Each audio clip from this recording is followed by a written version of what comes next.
Hi, Lisa. Hi, Claire. Thanks so much for being here today. I really am looking forward to our conversation. And to get started, I'm just kind of going to read your bio so that folks watching who don't already follow your work have a sense of what you do, and then I'll ask you to kind of fill in all the gaps. Great. Awarded the Silver Stevie for Mentor Coach of the Year 2014 by the Stevie Awards for Women in Business, Lisa Tener is an inspiring book writing and publishing coach, author, and speaker. Her clients have signed deals with HarperCollins, Simon & Schuster, Random House, Scribner's, and many more publishers, as well as done a lot of self-publishing. Lisa serves on the faculty of the Harvard Medical School Continuing Education course on writing and publishing books. Her clients include doctors, therapists, consultants, company presidents and managers, success and life coaches, people with unusual true stories, university professors, holistic practitioners, healing professionals, moms, and others. They and she blog nationally for the Huffington Post, Psychology Today, WebMD, and other national venues. Awesome, Lisa. Well, thank you so much for being here. Can you kind of give me a little bit more of the story about how you became basically a mentor to many authors? Sure. It wasn't this like big plan in my head at all. It was sort of one thing that led to another. And I had this idea for a book, and really no idea, how to make it into a book and how to publish. And also really, I wasn't even an expert in the field I was writing. It was called The Ultimate Guide. It eventually became called The Ultimate Guide to Transforming Anger, and it was published by Health Communications. But when I started, my first draft was just horrible and so far from what the book became. And as I gave it out to readers, I got some feedback that was really valuable to me that made the book so much better, and then actually ended up bringing in two co-authors, Pico Todd and Jane Middleton Moss. And so in many ways, they were mentors because they published before. Jane was an expert in anger, whereas I just had this kind of creative, kooky idea about these exercises called anger aerobics and using creativity to sort of get the message of anger and use it, to sort of understand things better and communicate more clearly. So that was sort of the book. And then, it came out and we taught some anger workshops, and I thought, I don't want to be working with people's anger.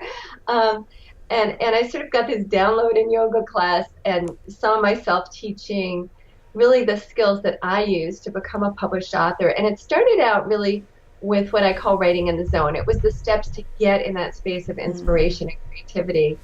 But pretty soon people were coming to me for book proposals.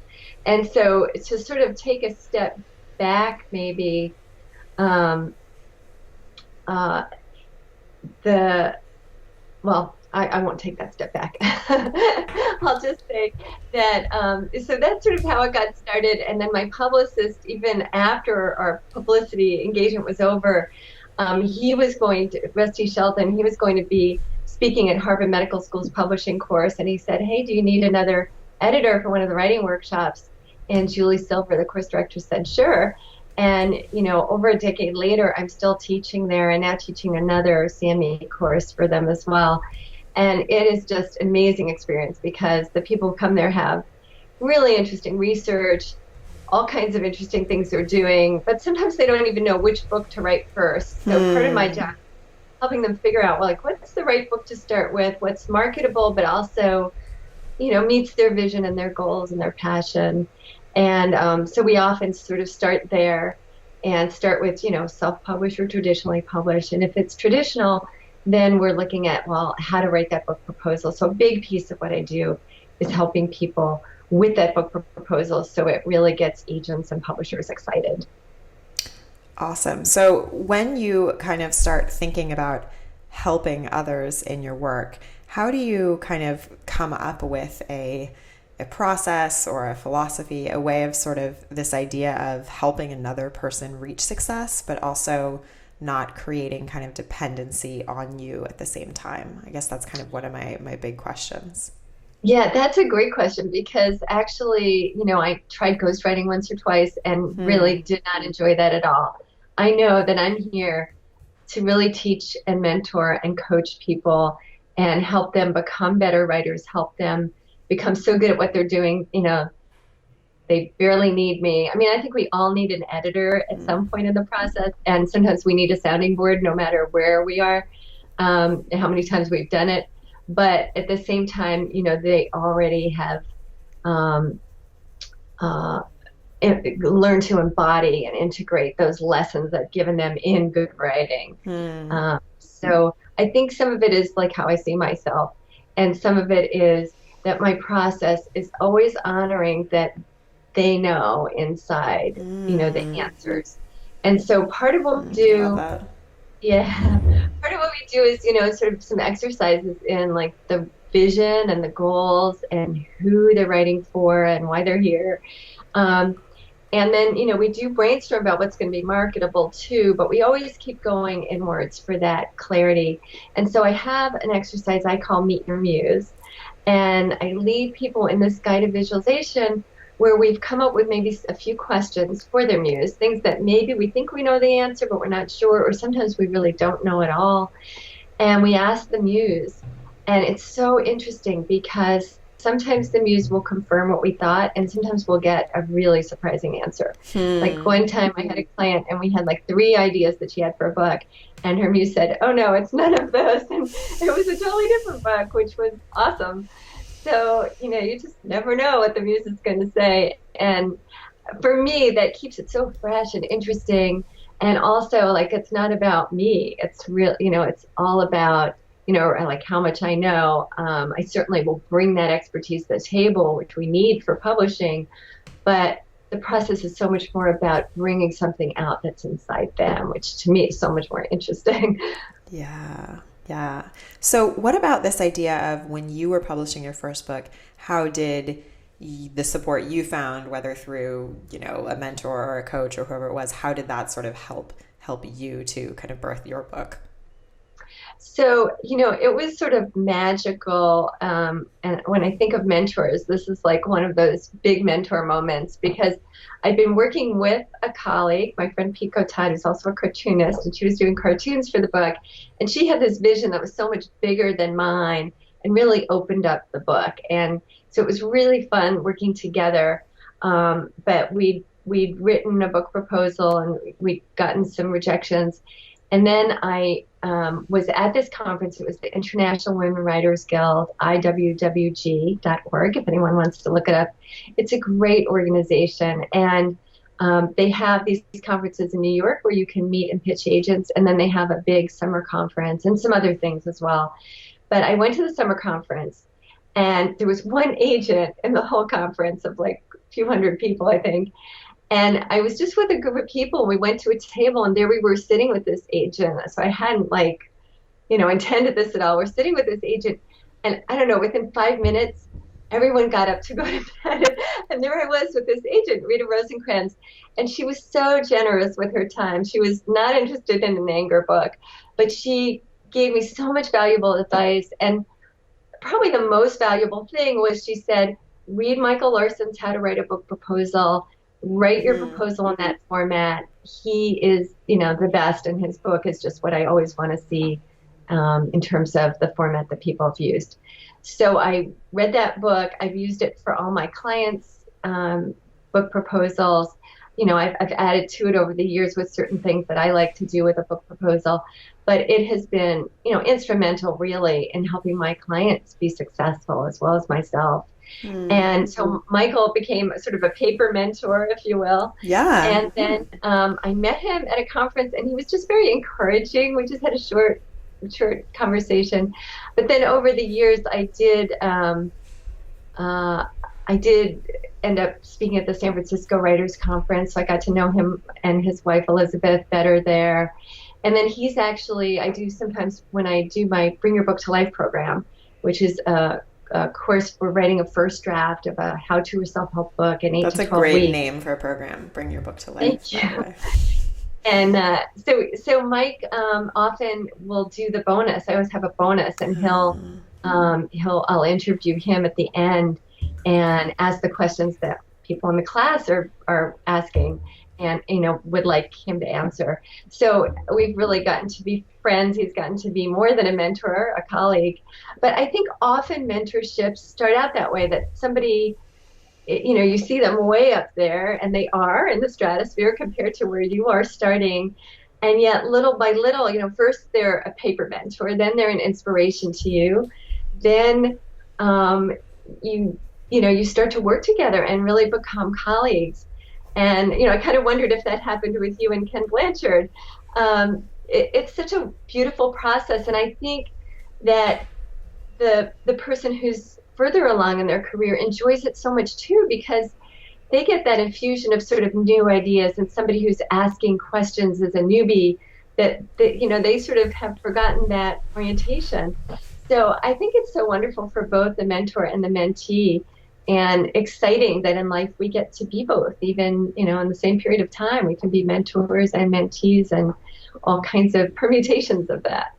I love that, and I totally resonate with that. It's happened to me a few sort of times in life, this idea of sort of having a paper mentor, as you say. I sometimes say like a mentor through the words or whatever. It's an author whose work I've followed, and then we develop a relationship and a mentorship. And certainly that's the case with the writing of 1 Minute Mentoring with Ken Blanchard, for sure. And it's interesting that you bring this up, because my next question has to do with this idea that when we become authors, we all of a sudden have this chance to mentor a lot of people through the pages, right? So how does that work? So what is it, how does being an author make you a great mentor, and what's kind of the value in that? So, I think there are a number of ways. Just in starting to think about the ideas in your book, you start to be a better mentor, because you're putting yourself in the shoes of your reader, and you're thinking like your reader if you're doing your job right. And so, and you're listening to those people who are in your target market, and really listening, I think in a deeper way. So all those things make you, I think, a better mentor, and even especially to the people that you're here to serve, and see yourself as here to serve. And then, there's also this, I think like writing a book makes you a better mentor, and then being a mentor helps you write a better book. So like they both really serve each other nicely. So, and I think, oh, sorry. No, go on. I think too, when you're like, let's say you're writing the book and you're also blogging, so you're getting feedback, from your market. And then you're also, and of course you're mentoring them as you answer their questions on your blog. And then you you're also probably working with clients, and that kind of mentoring also helps feed the book. So they both really enrich each other. So talk to me about, we had mentioned, or we had talked earlier about this idea that you think sort of there are 5 kind of main ways in which getting a mentor can really help you to write your own book and thus become a mentor to other people, right? So talk to me what kind of those 5 things are, and 5 ways that having a mentor can help you. I wrote them down in case I forget one. But the first one is accountability. So like, we're all too busy to write a book. We all like have such full lives. I know you're a mom, I'm a mom, we're both entrepreneurs. Like, how do you find that time to write a book? And a mentor can help you with some accountability, whether that's somebody like a paid coach, or even just somebody who takes an interest in your career and will, ask you every month how it's going with the book, and do you need some, resources. So there's first that accountability piece. And the second is guidance, and there's that paper mentor again, like other authors, and seeing what they've done, and reading their advice on how to write a book proposal. So like all of those kinds of guidance. But then there's also, the person you might meet with who provides guidance, or somebody who might you might ask them if they would be a reader for your book, and, provide some feedback. That might have been a separate one. Let's see, what did I write? No, I didn't, I guess. And then, there's actually writing, right? So we all need help with that, I think, because, there's first of all the secrets to good writing, right? You might have an editor, but you might also, again, look to your favorite writers. They can be paper mentors, and then also, writing books, but then also an editor, also just your readers, people in your target market who read a chapter or two and give you feedback. So mentoring about, the writing. And then there's, mentoring about publishing. So, these are great opportunities too to expand your network. So, you're receiving feedback and mentoring, but you're also expanding the circles in which you move. And if you're doing it right, you're contributing to those people. So a lot of clients ask me, well, who should I get to blurb my book and write the foreword, and how do I do that? And I say, well, first of all, don't come to them cold. Like, look at their blog, look at their Facebook posts or their tweets or their LinkedIn updates, and share those, and comment on their blog posts and engage in conversations in social media. Be a contributor to their community before you ever ask them for support to do something for you. You'll learn so much. You'll be a better mentee. And, it's kind of the right thing to do too, is really contribute. And so, that's really, I think, the important way to be looking at that. But mentors can be really helpful with publishing. And sometimes I've had clients who went to a mentor just to ask, would you read my book proposal, give me any feedback? And then that mentor said, oh, I know the head of Beyond Words, let me give her the book. And the client and the executive editor, they just, like, it was a match made in heaven. My client said, I don't want any other publisher. I know I want to be with Beyond Words. So, that was just from asking a mentor to look at her proposal and make some suggestions. I think it was really about the promotion plan that she was asking. A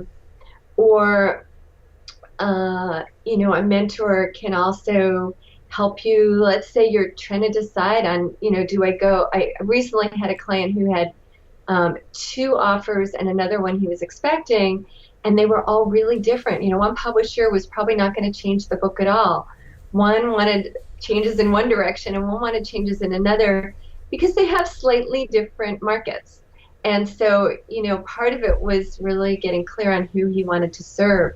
So a mentor can help you. They know you, and they can ask the right questions and really help you with a decision like that. And they may also know about publishing. They may know about, the arena in which you're trying to make those decisions. But lots of areas, I think, of publishing where a mentor can be helpful. And of course, they might blurb your book or write a foreword or introduce you to the person who's the ideal foreword writer for your book. And then, sort of there's that outreach and helping you reach people once the book gets published. And that's, a huge place where mentors are often very, very happy to support you. And it also gets their name out there. They're on your book jacket and you mention them in your acknowledgments. And so they get something too, in addition to the good energy of being helpful. Yeah, I think that's really important. And when we think about mentoring, we oftentimes just think of it as this sort of one-directional thing, when in reality, mentoring happens both ways, or in the best mentoring relationships, it should happen both ways, and both people get things out of it that allow them to, stay in the relationship, stay energized, and keep sort of learning and growing, essentially. Mm-hmm. What about in your work, some people I've talked to have really mentioned this idea that kind of, mutual mentoring or mentoring masterminds or whatever they may be can help one not only stay on track, but also, push forward to different levels of success and that sort of thing. Has that been a factor in some of the work you do?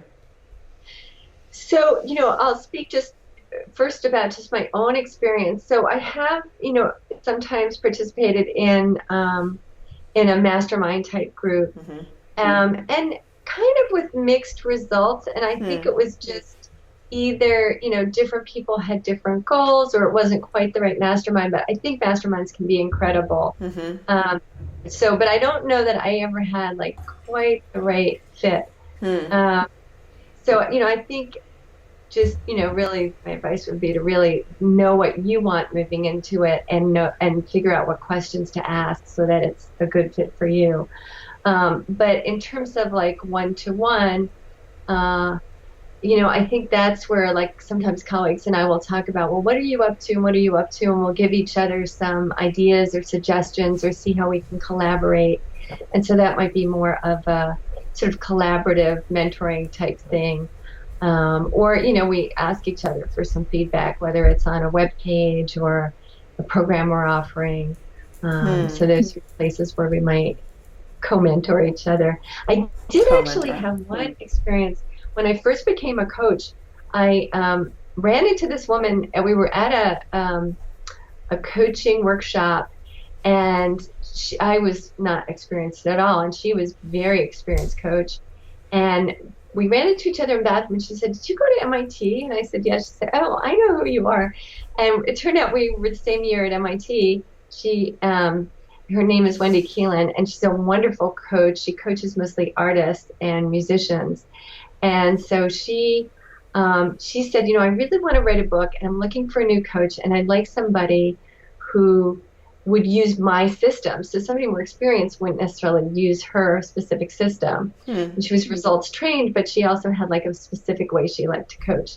So she said, how about I train you in my system, and you can coach me as a regular coach, because I want some business and life coaching my way, and then you can also coach me on my book.